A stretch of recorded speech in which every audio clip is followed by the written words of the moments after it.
Welcome back to my channel, Ramir Boulder. Ayon po sa report, ah, DPWH PhilSA Inc. MOA. Ano po?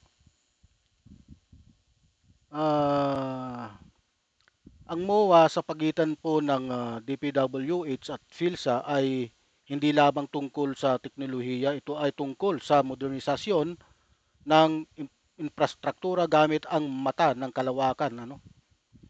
Ito po yung satellite images.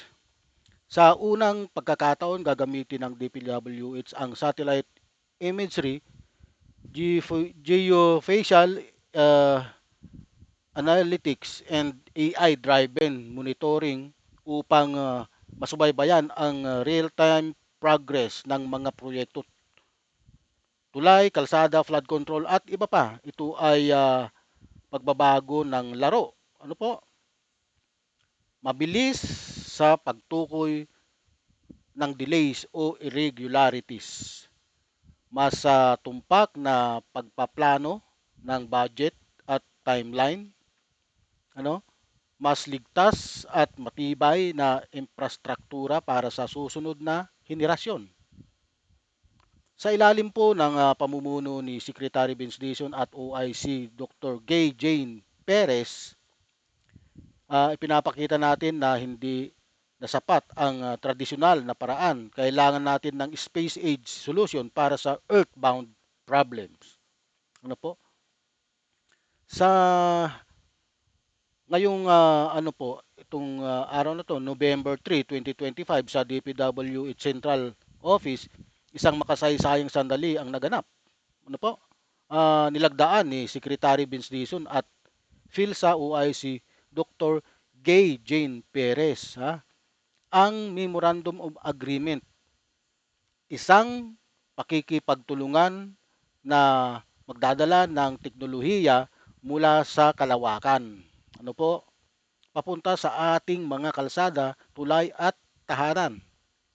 Hindi na tayo maghihintay ng buwan para malaman kung natapos ba ang tulay na sa probinsya, Hindi na tayo magtitiwala lamang sa ulat ng papel, mga ulat ng mga report nila, Sa tulong ng PhilSA, gagamit ang DPWH ng imagery at geofacial analytics upang makita ang progreso araw-araw.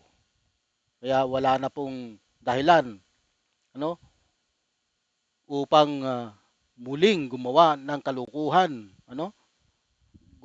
muling gumawa ng ghost project, mali ang mga tauhan po ng DPWH, makikita ang progreso araw-araw, matutukoy agad ang problema,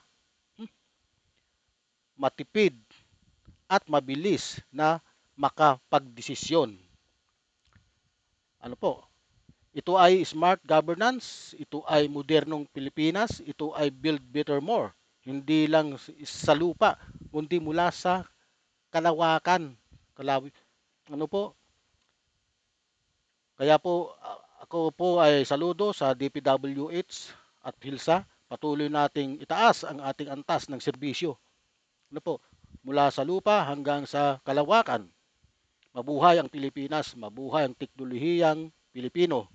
Yan po, ayon po sa DPWH, Secretary Vince Dizon and Philippine Space Agency OIC Dr. Gay Jane Perez signed a memorandum of agreement at the DPWH Central Office in Manila on November 3, 2025. The partnership seeks to harness space technology and geospatial analytics and enhance infrastructure project monitoring and planning. Ayan po ang report. At sa kabilang dako naman po, sabi po ng Pangulo, ihinto muna natin yung pagnanakaw. Ayon po kay Dizon. Dizon defend 255 billion DPWH budget cut during a Senate hearing on the 255 billion reduction in the 2026 Department of Public Works and Highways DPWH Secretary Vince Dison said the decision came directly from the President Marcos Jr., who ordered a halt to corruption in infrastructure spending. Sabi po ng Pangulo, ihinto muna natin yung pagnanakaw. Dison told senators. He explained that the move aims to clean up and reorganize the country's flood control program before releasing additional funds. Talaga pong nakakasiguro tayo na hindi mananakaw yung pondong yan, he added. Dison clarified that 15.7 billion remains available for foreign assisted flood control project funded by partners like ADB, ASEAN Development Bank, World Bank, and JICA. Ano po? Japan International Cooperation Agency. He also revealed that many past flood control projects were poorly planned and riddled with corruption, some even worsening flooding instead of solving it. Tama.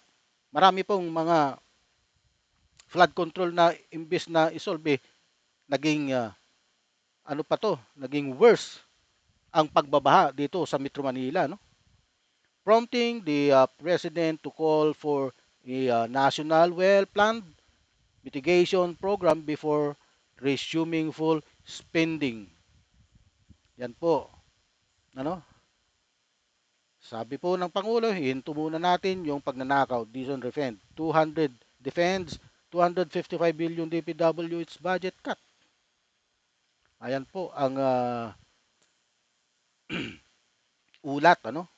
During a Senate hearing on the 255 billion reduction in the 2026 Department of Public Works and Highways DPWH budget, Secretary Vince Dison said the decision came directly from President Ferdinand Bongbong Marcos, who ordered halt to corruption and infrastructure spending. Ano? Isang tabi muna ang pagnanakaw o tigilan na ang pagnanakaw nang umasenso naman tayo kahit papaano. Ano po? Okay. Hanggang dito na lang po. Marami pong salamat. Thanks for watching. Don't miss our next video. Marami pong salamat at mabuhay po kayo.